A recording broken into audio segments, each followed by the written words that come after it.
ಪ್ರತಿ ವರ್ಷದ ಪದ್ಧತಿಯಂತೆ ಚಿದಂಬರ ಮಹಾಸ್ವಾಮಿಯವರ ಶಾಶ್ವತ ಸ್ಥಾನವಾದಂತಹ ಮಹಾಪುಣ್ಯ ಭೂಮಿ ಅಮರಕಲ್ಯಾಣಕ್ಕೆ ಮಲ್ಲಾರಿನವರಾಜ್ಯ ಸಂಯುಕ್ತವಾಗಿ ಜರುಗುವಂತಹ ಚಿದಂಬರ ಮಹಾಸ್ವಾಮಿಯವರ ಸೇವಾಮಾವಂತ ಮಹೋತ್ಸವದ ರಥೋತ್ಸವದ ಪ್ರಯುಕ್ತವಾಗಿ ಜರುಗುವಂತಹ ಈ ಒಂದು ಸಮಾರಂಭದಲ್ಲಿ ಪಂಚಮಿ ದಿವಸ ಕ್ಷೇತ್ರಕ್ಕೆ ಆಗಮಿಸುವಂತಹ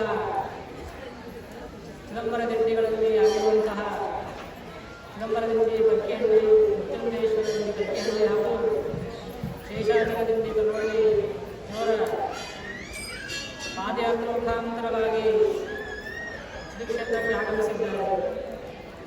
ಈ ಒಂದು ದಿಂಡಿಯಲ್ಲಿ ಭಾಗವಹಿಸುವಂತಹ ಎಲ್ಲ ಆತ್ಮೀಯ ಸದ್ಭಕ್ತರಿಗೆ ಚಿದಂಬರ ಮಹಾಸ್ವಾಮಿಯವರ ಸ್ಮರಣಪೂರ್ವಕ ಆಶೀರ್ವಾದ.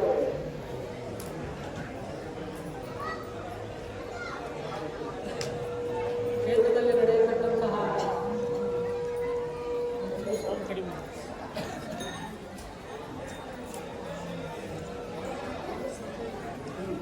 ಕ್ಷೇತ್ರದಲ್ಲಿ ನಡೆಯುವಂತಹ ಈ ಒಂದು ಕಾರ್ಯಕ್ರಮ ಮಲ್ಲಾರಿ ನವರಾತ್ರಿ ಪ್ರಯುಕ್ತವಾಗಿ ನಡೆಯತಕ್ಕಂತಹ ಕಾರ್ಯಕ್ರಮ.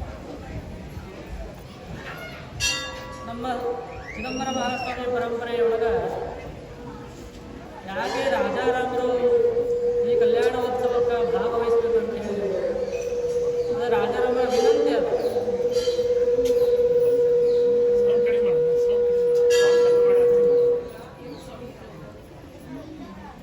ರಾಜಾರಾಮರು ಏನು ವಿನಂತಿ ಮಾಡ್ಕೊಂಡಾರ ಅಂತ ಕೇಳಿದರೆ,